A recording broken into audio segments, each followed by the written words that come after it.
I stood in the pouring rain, grease under my fingernails, as the owner's son screamed that tire girls were bad for the brand. He tossed my final check into a puddle and drove off in his heated SUV. He didn't know that without my signature on the federal inspection forms, his entire fleet was legally just 18-wheeled paperweights. I picked up the check and made one phone call. At 4:15 a.m., the air in the depot tasted like sulfur and cold rain. It's a taste you only learn to love if you've spent half your life keeping 40 tons of steel moving down the interstate. I was already under Unit 404, a Peterbilt that had been vibrating strangely at speeds over 60. My back was against the creeper, the cold concrete seeping through my coveralls, but I didn't mind. It was quiet down here. Just the hiss of the air brakes settling and the rhythmic drip-drip of condensation. "Mags, you under there?" The voice belonged to Heavy Boots. I slid out, wiping a streak of grease from my cheek with the back of a gloved hand. It was distinctively blue grease, lithium complex, the good stuff I insisted we order, even though the accountants complained about the extra 50 cents a tube. "Morning, Carl," I said, looking up at the driver. He was a mountain of a man, 60 years old with a beard like steel wool. He looked worried. "Your vibration isn't the suspension. It's a hairline fracture in the rim of the inner dual on the passenger side. I'm tagging it out. You're taking Unit 309 today." Carl let out a breath that fogged in the morning air. "Christ, Mags. The dealership missed that twice last week. They said it was just road feel." I stood up, my knees cracking slightly. At 42, I wasn't old, but 20 years of climbing over engines and hauling truck tires makes you feel the weather in your joints. "The dealership mechanics are paid by the job, Carl. I'm paid to keep you alive. There's a difference." I walked over to the shop desk, grabbing my thermos. The coffee inside was black, strong, and necessary. The shop was my kingdom, rows of pristine tools, stacks of logs, and the smell of industrial cleaner. I had built this system from chaos when Big Jim Vance hired me 2 decades ago. Back then, I was a 22-year-old kid who knew more about diesel injection timing than most of the veterans. They laughed at first. Then they saw me rebuild a transmission in 6 hours flat. They stopped laughing. "You're a lifesaver, Mags," Carl said, signing the new inspection sheet I handed him. "Seriously, with Big Jim gone, well, things feel shaky." I tapped the clipboard with a pen. "The trucks don't know Jim is gone, Carl.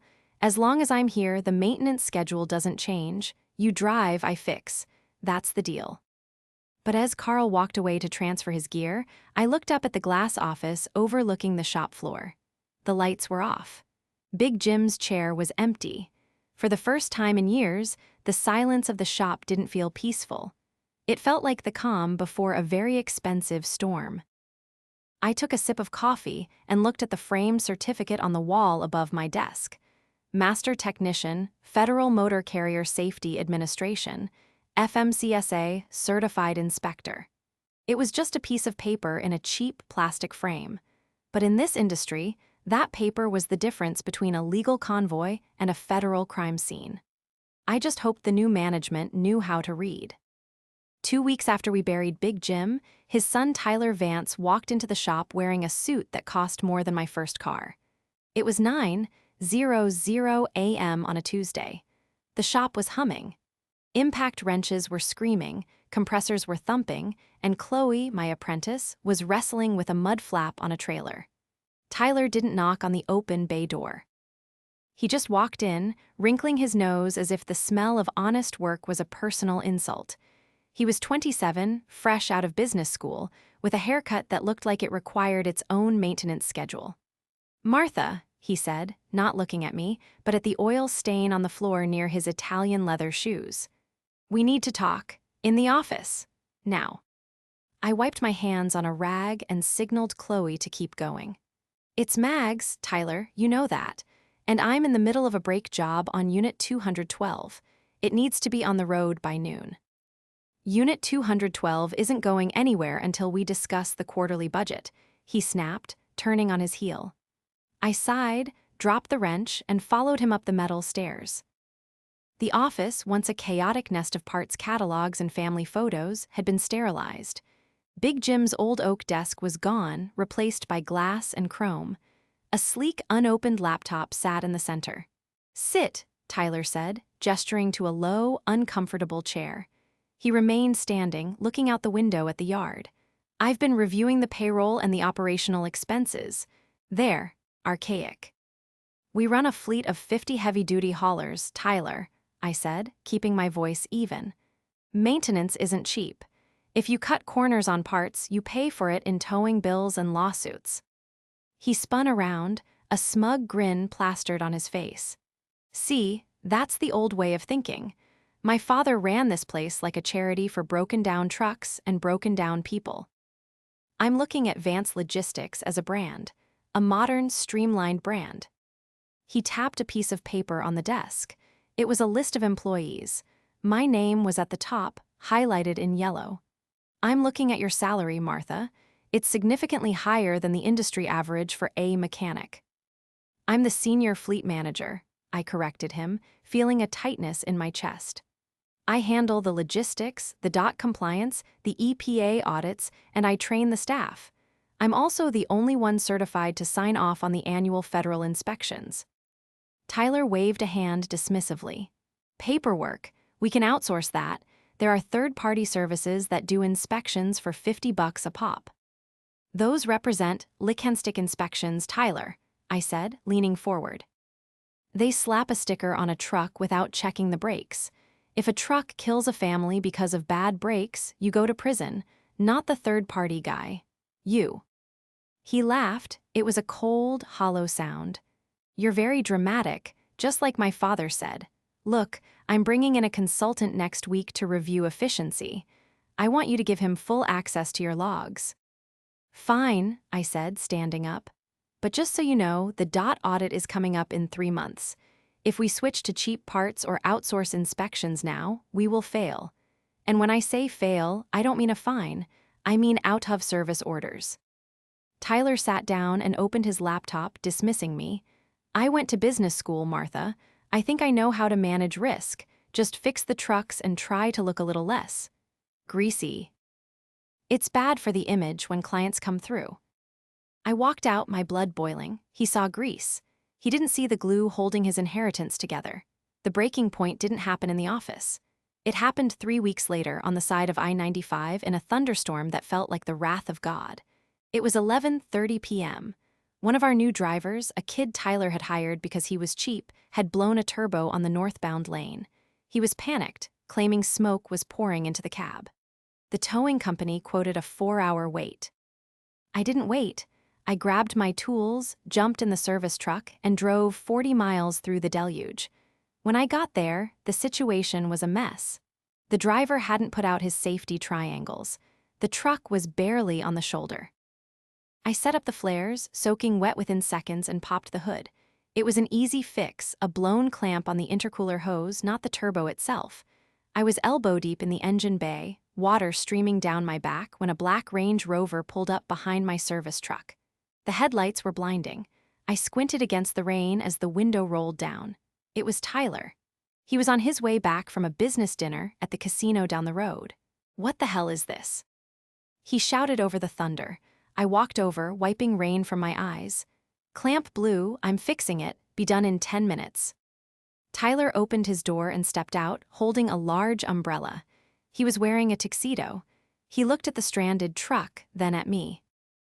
I was a mess, soaked coveralls, hair plastered to my skull, oil smeared on my forehead. "This looks ridiculous," he spat.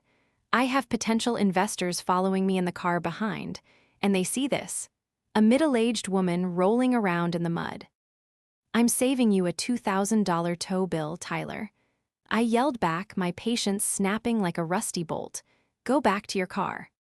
"Don't tell me what to do." He stepped closer, his shoes splashing in a puddle. "I've been looking for a reason, Martha, I really have, and this is it. You're unprofessional, you're an eyesore." "I'm a mechanic." "You're a gimmick," he screamed.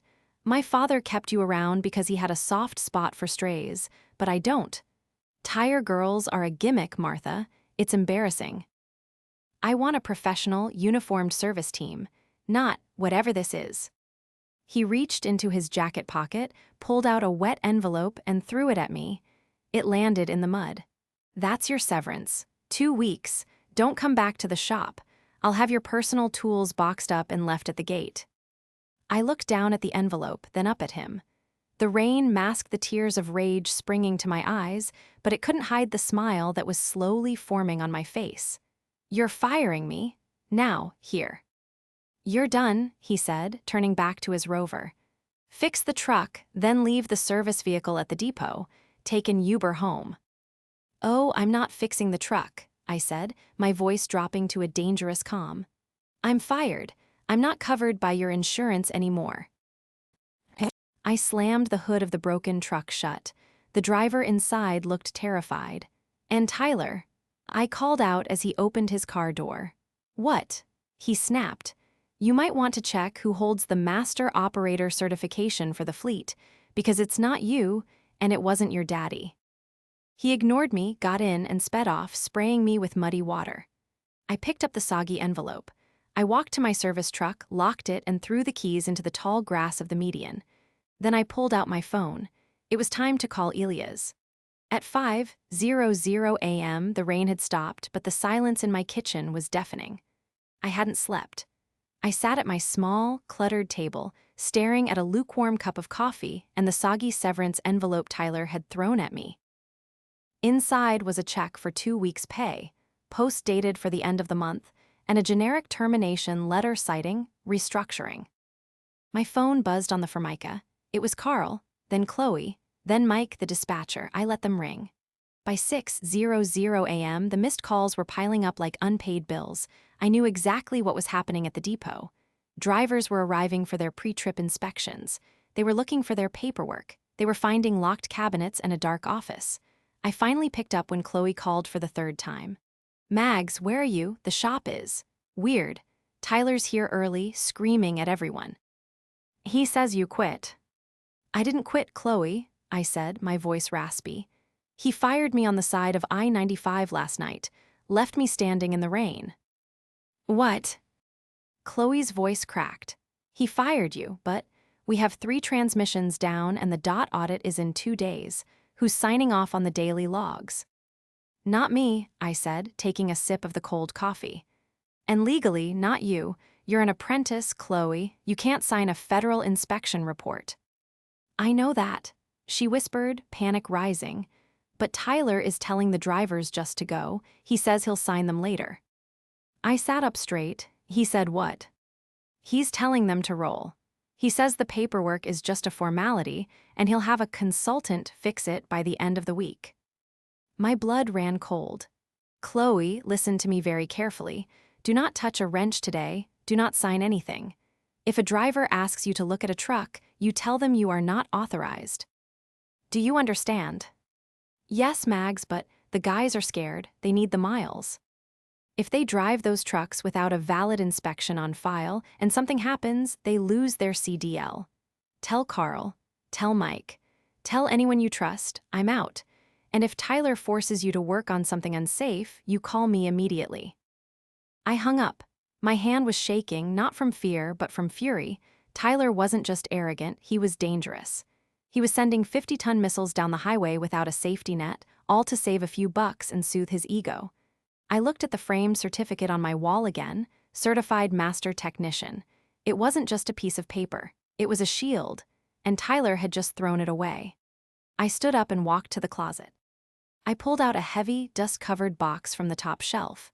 Inside were old files, tax returns, and a thick folder labeled Vance Logistics Incorporation Documents, 1998. I opened it. There, in black and white, was the operating agreement Big Jim and I had signed 5 years ago, right after his first heart attack. He wanted to make sure the company could keep running if he was incapacitated. Designated Manager of Safety and Compliance, Martha O'Connell. Federal DOT number holder, Martha O'Connell. I smiled. It was a grim, tight smile. Tyler thought he owned the trucks, but I owned the right to move them. The diner was empty except for a trucker at the counter and a waitress refilling sugar dispensers. I slid into a booth at the back, facing the door. Elias walked in 5 minutes later. He looked different than the shivering, terrified rookie I'd pulled out of a snowbank 10 years ago. Now, he wore a tailored gray suit and carried a leather briefcase. His posture was rigid, professional. But when he saw me, his face softened. "Mags," he said, sliding into the booth. He didn't offer a handshake, he just looked at me with intense, concerned eyes. "You look like hell." "Good to see you too, Elias," I said, pushing a menu toward him. "Coffee." "Black," he said to the waitress who appeared instantly. He waited until she left before leaning in. "When you called and said code red, I thought you meant a catastrophic engine failure on a hazmat load. But this sounds worse." "It is," I said, keeping my voice low. "Big Jim's son, Tyler, he took over." Elias nodded. "I saw the obituary. Sorry, Mags, Jim was a good man." "Tyler isn't," I said bluntly. "He fired me last night, for image reasons. Left me on the side of the road in a storm." Elias' jaw tightened. "He what?" "That's not the worst part," I continued. "He's running the fleet without a certified inspector. He's telling drivers to roll on falsified logs. He's claiming he'll fix the paperwork later. He thinks the regulations are just suggestions." Elias slowly put his coffee cup down. The warmth drained from his face, replaced by the cold, hard look of a federal investigator. "He's knowingly dispatching unsafe vehicles." "He called my job a gimmick," I said, leaning back. "He thinks because I'm a woman in coveralls I don't matter. But Elias, you know who holds the dot number." Elias' eyes widened. "You never transferred it." "Jim wanted it that way. He trusted me more than he trusted his own kid. Tyler assumes he inherited everything. He inherited the assets, the trucks, the building, but the operating authority, the safety rating, that's attached to my certification." Elias let out a low whistle. "So, legally, Vance Logistics is operating under a suspended authority the moment you were terminated." "Exactly," I said, "but he doesn't know that yet, and he won't know until he gets hit with a compliance review." Elias opened his briefcase and pulled out a sleek tablet. He tapped the screen a few times. "I can see the fleet movement in real time. He's got 40 units on the road right now. Mags, if I trigger a level 1 inspection on the whole fleet." "It's going to be a bloodbath." "I know," I said, meeting his gaze. "But if I don't stop him, someone is going to get killed. He's skipping brake checks, Elias. He's mocking the drivers who report defects. He needs to be stopped." Elias looked at me for a long moment. Then he closed the tablet with a snap. "You saved my life on Route 9, he said quietly. "I swore I'd repay that debt. If you give the order, I will authorize a targeted enforcement operation. We will hit every truck that crosses a way station, and we will raid the depot." "Do it," I said. "Burn it down." The next 3 days were a masterclass in patience.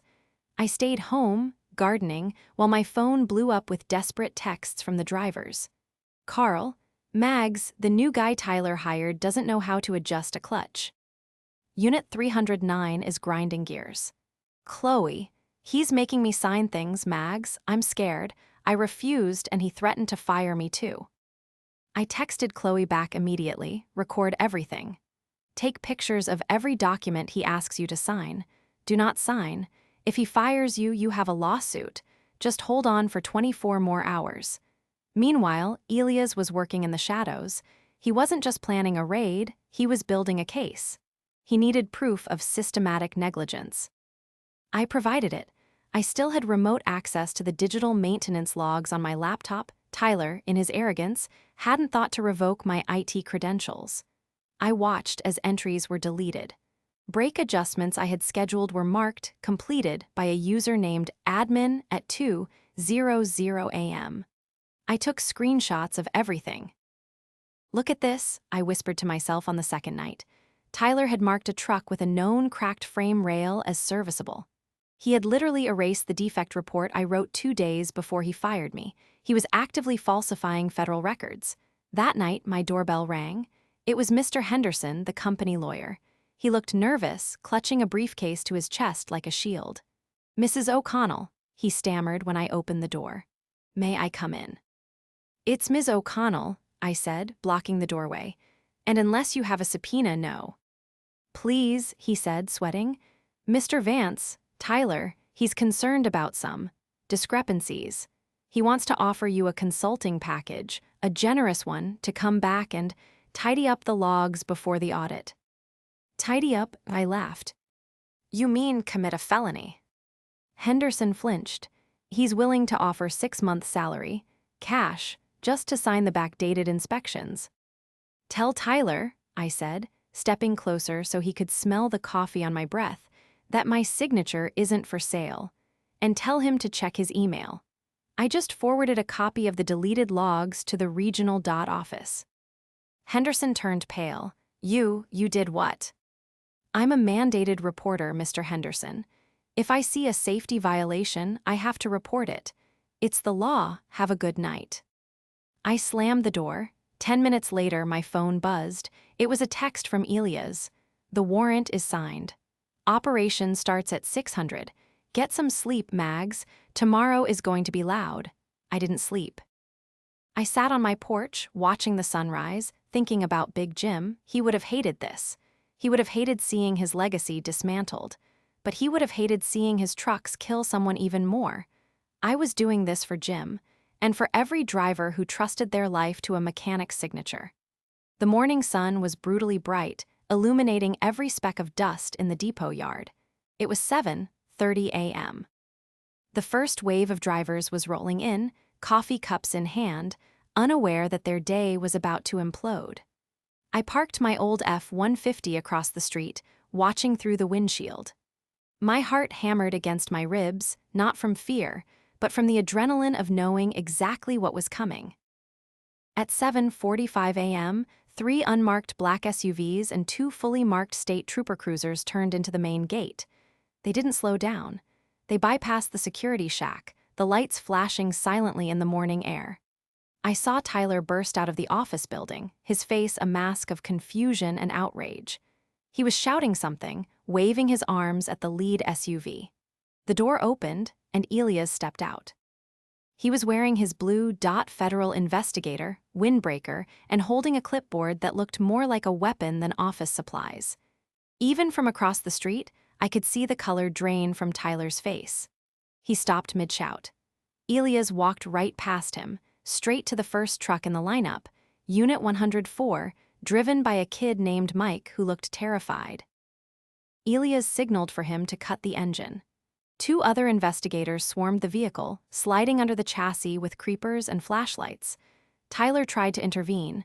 I saw him grab Elias' arm. Big mistake. Elias spun around, his expression unreadable but dangerously calm. He said something short and sharp, pointing a finger directly at Tyler's chest. Tyler took a step back, hands raised in a pathetic surrender. Then, the second wave hit. A team of auditors, dressed in business casual but carrying heavy cases of equipment, marched into the main office. They were there for the logs, they were there for the computers. My phone buzzed. It was Chloe. OMG Mags, it's a raid, a full-blown raid. They just put out of service stickers on 3 trucks in 5 minutes. Tyler is freaking out. I texted back, sit tight. Do not answer any questions unless you have a lawyer present. You did nothing wrong. I watched as more trucks were pulled over, lined up like dominoes. The yard, usually a hive of orchestrated chaos, was now a crime scene. Drivers stood in clusters, smoking nervously, watching their livelihood being dissected by men with badges. It was chaotic, it was loud, and it was absolutely beautiful. By 10:00 a.m., the yard looked like a graveyard for 18-wheelers. Every single truck that had been inspected so far had a bright red sticker slapped onto the windshield, out of service. It wasn't just minor infractions like a burnt-out marker light. These were critical safety violations: cracked brake drums, bald tires on steering axles, leaking air lines. The kind of stuff that kills people. I finally drove my truck up to the gate. The security guard, old Mr. Henderson, no relation to the lawyer, gave me a grim nod and let me pass. I parked next to the chaos and walked toward the shop. The air smelled of ozone and defeat. Tyler was pacing frantically near the bay doors, yelling into his phone. He saw me and froze. You! He shrieked, pointing a shaking finger. You did this. You called them. I reported safety violations, Tyler, I said calmly, crossing my arms. That's my legal obligation as a certified inspector. You fired me, remember? So technically, I'm just a concerned citizen. You ruined my company. He screamed, spittle flying. Do you know how much this is costing me? Every hour these trucks sit, I lose $5,000. And if one of them loses brakes on a downhill grade, you lose everything, I countered, my voice cutting through his hysteria. Including your freedom. Elias walked over, holding a thick stack of inspection reports. He looked at Tyler, then at me. Mr. Vance, Elias said, his voice like gravel. We've inspected 12 units so far. All 12 have been placed out of service. That's a 100% failure rate. In my 20 years, I have never seen a fleet this neglected. Tyler stammered, but we have a maintenance program, my father. Your father is gone, Elias interrupted. And the person responsible for your safety compliance was terminated 2 weeks ago. Since then, your logs show 0 valid inspections. You have been operating illegally. That's a lie. Tyler shouted, looking at me with pure venom. She sabotaged the trucks. She did this. Elias sighed, a sound of profound disappointment. Mr. Vance, brake pads don't wear down to metal in 2 weeks. Rust doesn't eat through a frame rail overnight. These are long-term neglect issues that were being managed until you stopped managing them. He turned to me. Ms. O'Connell, we need access to the historical maintenance records. Mr. Vance claims the server is down. I smiled. I have backups on an external drive in my truck. Tyler lunged at me. You stole company property. 2 state troopers stepped forward, blocking him instantly. Tyler bounced off a chest covered in Kevlar and stumbled back, looking small and pathetic. Secure the drive, Ms. O'Connell, Elias said, and Mr. Vance, I'm issuing an immediate imminent hazard out-of-service order for the entire fleet. No vehicle leaves this property until every single violation is corrected and re-inspected by a federal agent. The yard went silent. The drivers looked at each other. They knew what that meant. No miles, no pay. Tyler looked like he was going to vomit. The office was sweltering. The AC had been turned off, or maybe it just felt hot because of the tension. Tyler had retreated to his glass office, dragging his lawyer, the other Mr. Henderson, with him. They had been in there for an hour, arguing in hushed, frantic tones. I was in the break room, brewing a fresh pot of coffee for the drivers. They were scared. Carl, the big guy from the first chapter, sat with his head in his hands. What are we gonna do, Mags? He asked, his voice thick. I got a mortgage. My kid needs braces. I know, Carl, I said, pouring him a cup. We'll figure it out, but you can't drive unsafe equipment.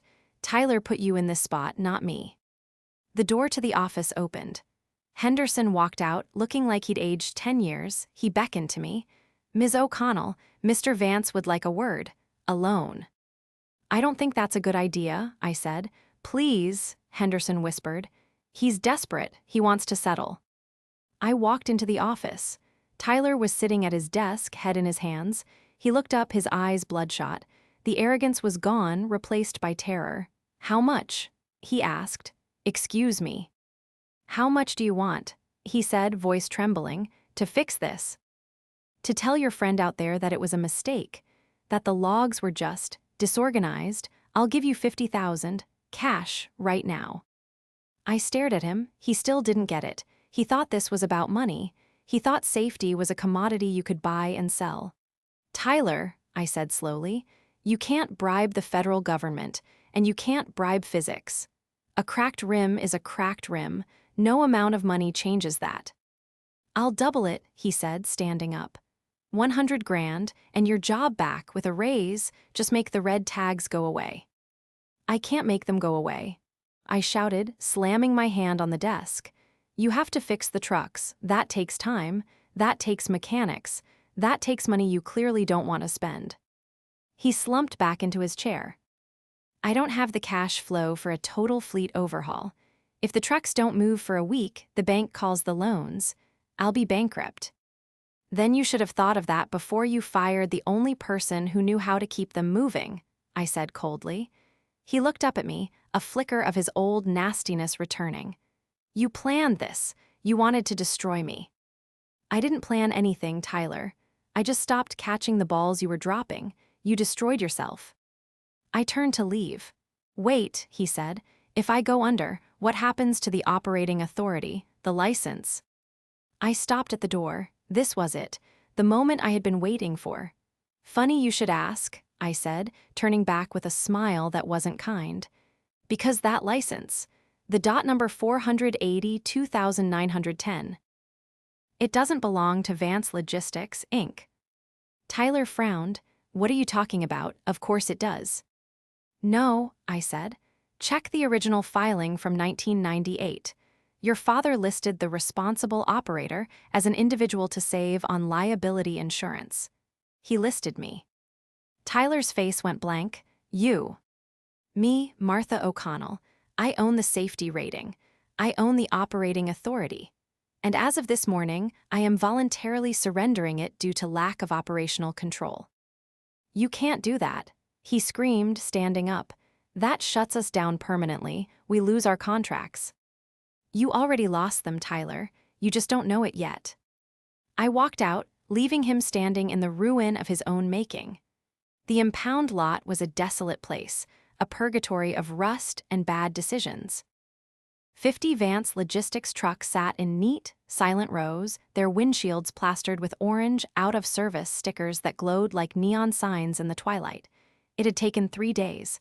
3 days of grueling inspections, arguments, and legal wrangling. Elias and his team had been relentless. Every brake shoe measured, every logbook scrutinized, every tire tread depth recorded. The final tally was devastating. 48 out of 50 trucks were grounded. The 2 that passed were older models, the ones I had personally maintained before Tyler's efficiency mandate took over. I stood by the fence with Carl and a few other drivers. They looked shell-shocked. Their livelihoods were parked behind chain link, held hostage by federal bureaucracy and one man's incompetence. So that's it. Carl asked, kicking a loose stone. We're done just like that. The company is done, Carl, I said gently. Tyler can't pay the fines. He can't afford the repairs to get the fleet back on the road. And without trucks, he can't fulfill the contracts. What about us? Chloe asked, her voice small. She was shivering in her thin jacket. You file for unemployment, I said, and you start looking. Good mechanics are always in demand. I'll make some calls for you. Just then, a sleek black sedan pulled up to the gate. It wasn't Tyler's Rover. It was a government vehicle. A man in a suit got out, not Elias, someone higher up. He carried a briefcase and walked with purpose toward the small trailer the DOT was using as a temporary command post. Elias met him at the door. They spoke briefly, then both turned to look at me. Elias waved me over. Mags, he said as I approached. This is Director Reynolds from the regional office. He needs to speak with you. Reynolds extended a hand. His grip was firm, his eyes sharp. Ms. O'Connell, your cooperation in this investigation has been illuminating. We've uncovered significant evidence of systemic negligence and falsification of records by Mr. Vance. I told you, I said, crossing my arms. Indeed, however, we have a unique situation here. The operating authority, the DOT number, is technically listed under your name as the responsible party. I know, I said. I intend to surrender it. If you surrender it, Reynolds said carefully, the authority is revoked. The company ceases to exist as a legal carrier. The assets, the trucks, become distressed property subject to seizure by creditors.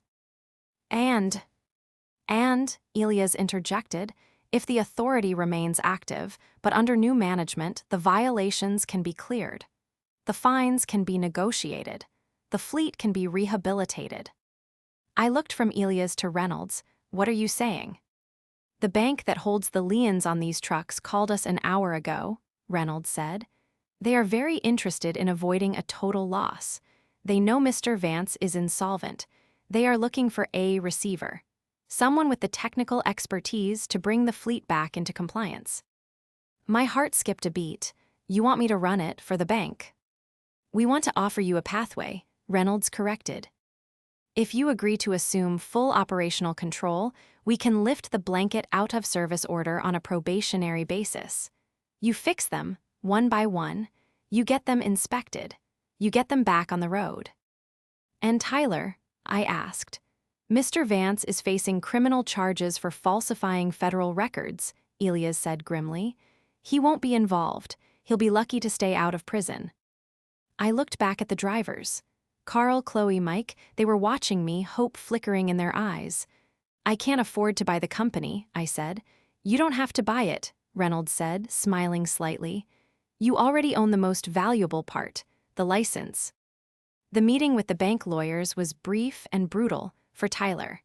He sat at the far end of the conference table, looking small and defeated. His expensive suit was rumpled. He hadn't shaved in days. When I walked in, flanked by Elias and my own lawyer, a sharp woman named Sarah I'd hired with my savings, he didn't even look up. Mr. Vance, the bank's representative began, your default on the equipment loans is absolute. The collateral, the fleet, is currently legally inoperable due to federal sanctions. Effectively, it is worthless. Tyler mumbled something about potential and market value. The market value of a grounded fleet is scrap metal, the banker cut him off. However, Ms. O'Connell here holds the operating authority. Without her, those trucks never move again. With her, there is a path to revenue. He slid a thick document across the table. This is a receivership agreement. It transfers management of Vance Logistics assets to a new entity, O'Connell Transport Services. You, Mr. Vance, will retain a minority non-voting share in the holding company, purely to satisfy the existing debt structure.